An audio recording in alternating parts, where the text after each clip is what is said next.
Hey, so you were involved in a car accident or may have been or want to train yourself on what to do in the event it does happen. The goal is to become to be a defensive driver, but nevertheless, accidents in many ways are inevitable and they may happen.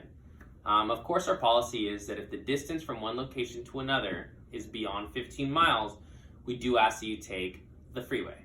If the distance is within 15 miles, then we ask that you do take surface streets. Now, if you're in a car accident, the first step you're gonna do is make sure to check and see whether or not the car is able to pull over or not. If it is able to pull over, please safely pull to the side. The second thing you're gonna do is assess the injuries of the clients. Is everybody okay?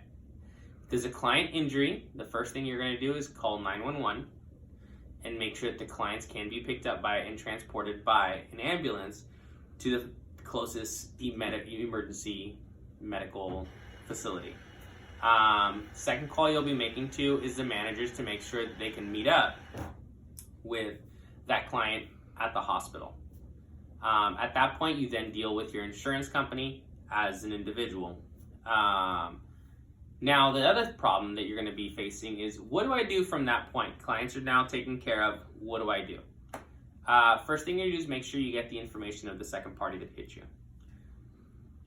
Then you're going to want to make sure you get pictures of insurance, registration, their driver's license, and make sure it does match up with the vehicle. In many cases, I've seen an accident happen where someone will give you an insurance card and it doesn't match up with the vehicle that just hit you.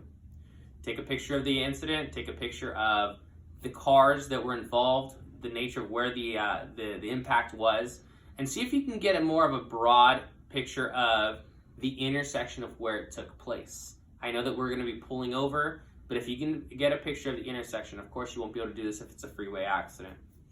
At the end of it, then you're going to do the reporting. Make sure that you can report the incident, and this is something that can go in an in-house incident report, which then will be turned into a special incident to be reported to the state that those clients were involved in an accident. This is a two-part video. On the next video, I'm going to be talking to you about reporting this to your insurance company and talking about nature of coverage.